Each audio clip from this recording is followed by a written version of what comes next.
Qui était avant Qasem Rabah? C'est Abdelhamid la science. Enfin, c'est comme ça qu'on l'appelle. Abdelhamid Ibrahim.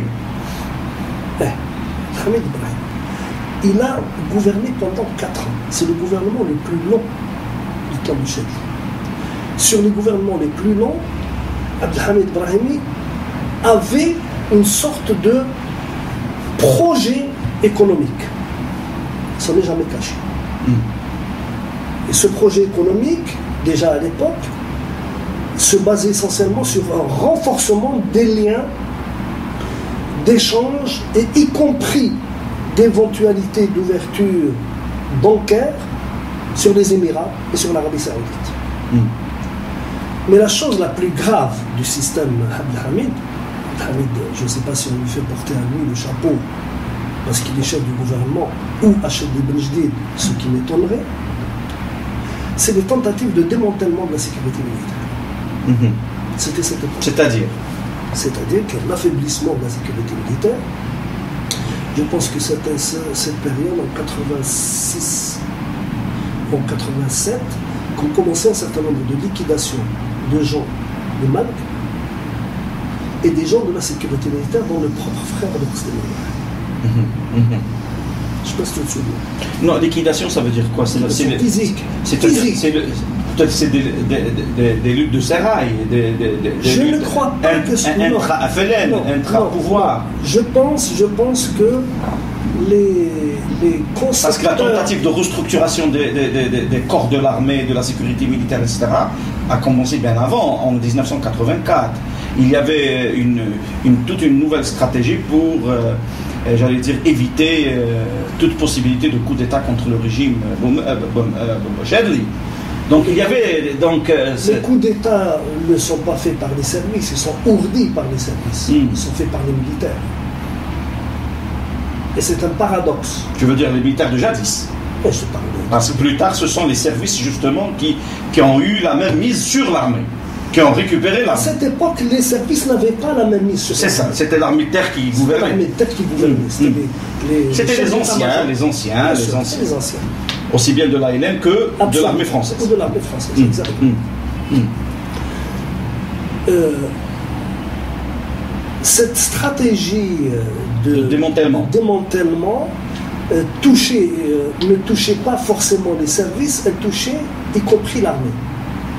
C'est la période où, dans des gestes spectaculaires, l'armée a été poussée à restituer un certain nombre de lieux. Par exemple, la caserne de Bouzerrea a été versée en enseignement supérieur. C'est des signes auxquels les gens n'ont pas été très attentifs. Ça entrait dans une logique générale. C'est quoi la logique? Et là, je pense que tu es mieux au fait que moi. Parce que les institutions internationales, le FMI et la Banque mondiale, dès le début des années de la décennie 80, à l'amorce de la reprise après les graves crises pétrolières, ont commencé à regarder de très près dans les économies d'un certain nombre de pays essentiellement producteurs de pétrole et de rente. C'est-à-dire l'économie reposant sur la corruption. L'économie sur la corruption. Oui. C'est surtout vrai aujourd'hui. C'est beaucoup moins vrai qu'à cette époque. Comment ça? Abdelhamid la science, Abdelhamid Ibrahimi, il avait déjà parlé de 26 milliards de dollars à l'époque. Il ne nous a toujours pas donné. D'accord, mais personne ne l'avait contredit. Non, sauf, j'ai peu de sympathie pour Abdelhamid Abdesalam. Parce que j'ai peu de sympathie, pas humainement, c'est un homme charmant. Il m'a reçu, m'a reçu parce que j'étais accompagné d'un de ses amis. Mais quand il a pris le gouvernement en 92, je crois en 93, la première des choses qu'il a faites, c'est de demander des explications à Abdelhamid la science en lui disant: tu viens et tu t'expliques devant les gens. Et nous attendons toujours Abdelhamid la science. D'accord. Par contre, les démantèlements, la corruption ne gêne pas les puissances étrangères, ils travaillent avec. Ce qui gêne les puissances étrangères, c'est l'entretien des corps d'armée de sécurité dans un certain nombre de pays, comme l'Algérie. Et à ce titre, l'Algérie, dans le nord de l'Afrique, n'avait d'équivalent que l'Égypte. Ce sont, on ne peut pas dire deux puissances militaires, parce que la puissance militaire égyptienne, nous savons ce que c'est. La puissance militaire algérienne, on ne sait pas parce que... Enfin, la notion de puissance, elle renvoie à l'équipement plutôt qu'à la stratégie ou à la doctrine militaire. Ce sont des armées qui n'ont aucune doctrine militaire. C'est des armées dans le sens... Elles sont plutôt orientées vers leur peuple que vers l'ennemi extérieur. C'est peut-être en partie cette raison-là que les institutions internationales et un certain nombre de décideurs à l'échelle internationale ont pratiquement sommé un certain nombre d'États d'alléger les dépenses. Probablement les Occidentaux, et en particulier la pression française... Les dépenses en matière de défense, tu veux dire? Pas seulement en matière de défense, il faut savoir que l'ANP était une entreprise économique très importante. C'est ça. En Algérie, du temps de Boumediene. Et ça présentait un caractère un peu qui la faisait assimiler aux économies des pays de l'Est. Très juste. Où l'armée avait un rôle très important dans la gestion économique. Donc, la Turquie, l'expérience de la Turquie, l'expérience du Portugal. Oui, c'est vrai. Donc, Qasem El-Bach n'a pas réalisé le programme qu'il s'était fixé plus ou moins, il s'était donné. Qu'est-ce qu'il va en sortir? Il va en sortir la Ligue des droits de l'homme. D'ailleurs, tu nous as promis d'interpeller. On va le faire, parce que c'est important. C'est-à-dire, on va étudier un petit peu l'évolution de la notion des droits de l'homme en Algérie. Absolument. En termes d'action, je veux dire. Oui, bien sûr. C'est quand même le moment, sous Marbah, où ont commencé à se former les associations à caractère politique et les associations à caractère culturel, etc. Donc, un début, un frémissement... C'était quelques mois après un frémissement de la société civile. C'était pas quelques mois après le février 89, avec la Constitution. Qu'il avait fait à la société, pas du tout, moi je n'y crois pas. Mais c'était une manière de faire baisser la tension dans la société. Absorber la haine sociale. La haine sociale. Et c'était dans cette gestation qu'on s'attendait à voir émerger des élites nouvelles avec des idées nouvelles. Jusqu'au changement. Le changement va intervenir, je crois, en octobre 89, où il y a une nouvelle équipe qui arrive. La nouvelle équipe qui arrive, avec Mouloud Hamrouche et son staff, elle a une mission. La mission de redresser l'économie du pays parce que l'économie est complètement à plat. Très juste. Donc, c'est une mission de type technocratique, avec des cadres de très haut niveau, des cadres de compétences, avec une diversité de représentations politiques. C'est la première fois dans ce pays, après l'indépendance, parce qu'avant l'indépendance, il y avait des représentations que le Guillen, le Bachar, etc., et les élus des différents courants politiques, MTNT, etc., etc. Donc, le gouvernement Hamrouche se met en place. Quand il se met en place, il a une fonctionnalité définie. Relancer l'économie du pays, coûte que coûte. Il faut absolument relancer.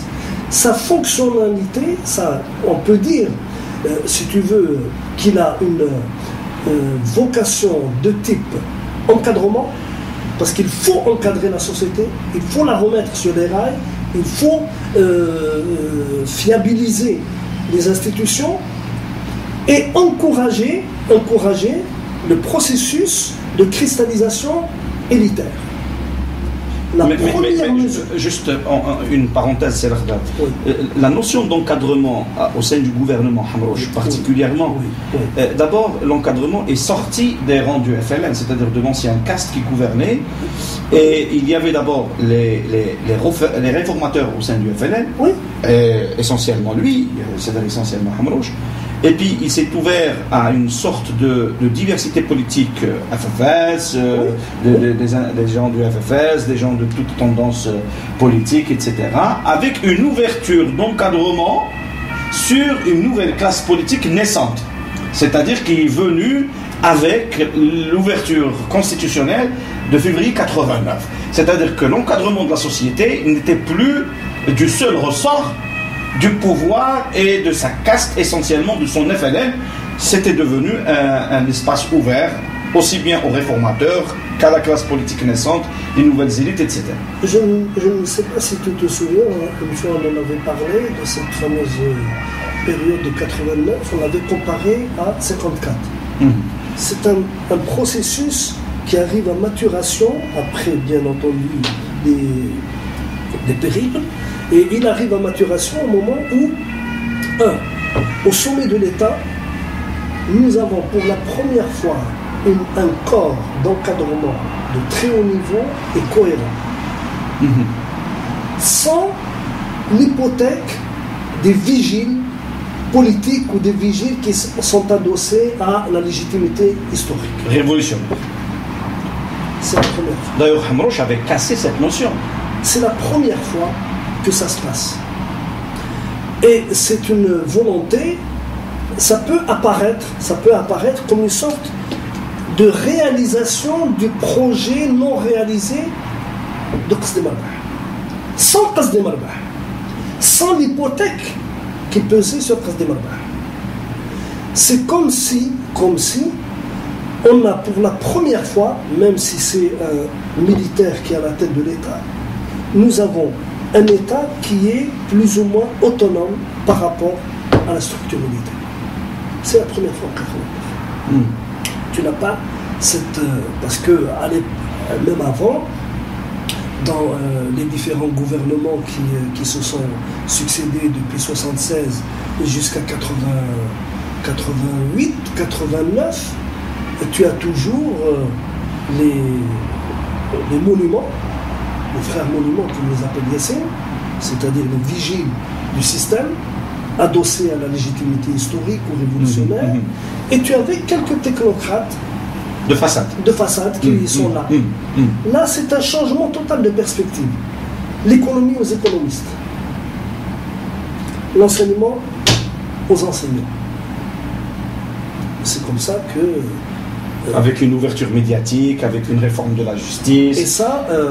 quand même, le projet Hamrouche de l'époque était colossal. Bien sûr, c'était énorme comme chantier. Sans aucun doute. Sans aucun doute. Parce qu'il fallait redonner une forme d'espoir aux Algériens de voir poindre une solution à la crise. Et cette crise, les Algériens ne la vivent pas simplement comme étant la crise d'octobre.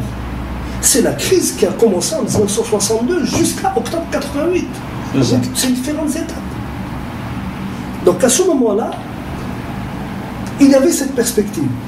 Cette perspective, en plus, elle est doublée par une habileté, je crois que c'était très habile aussi, d'ouvrir plus ou moins le champ médiatique. D'ouvrir le champ médiatique, puisque c'est à ce moment-là que nous sortons de cette chape que nous avons connue jusqu'à 1988, 3 ou 4 journaux officiels en langue arabe, 3 ou 4 journaux officiels en langue française, une télévision qui n'en est pas une, qui est un appareil idéologique contrôlé, verrouillé, d'un commun accord entre les services et le parti du FNL, la police politique du FNL. Et la présidence. Et la présidence, etc. Donc, je me souviens, il y a un fait qui est très important, je ne sais pas si nos concitoyens se souviennent, du premier talk show qui a été fait à la télé. C'était avec Farid Mamri d'ailleurs, c'était l'émission de Farid Mamri, et Rani Toalbi, je crois qu'il était animateur. Et c'était la première fois où on voyait pour la première fois apparaître sur les écrans de télé en Algérie des gens qu'on n'avait jamais vus jusque-là, qui s'exprimaient, c'est vrai, qui s'exprimaient tout à fait librement, et différemment, et sans uniformité. Et c'était important. Je me souviens du plateau, il y avait Dalila Morsli, il y avait le Muthaddith, il y avait Mzian Ourad, il y avait, je ne sais pas qui était un homme de théâtre, etc. Il y avait 5 ou 6 personnes, il y avait Malika Boudalia. Donc... Malika Boudalia Griffou. C'est ça. Non. Malika Boudalia. Boudalia, elle est devenue Boudalia. D'accord. Donc, il y avait à ce moment-là, et ce talk show est passé. Il est passé et il n'a pas été censuré. C'est unique dans l'histoire de la presse algérienne, dans la télévision particulièrement.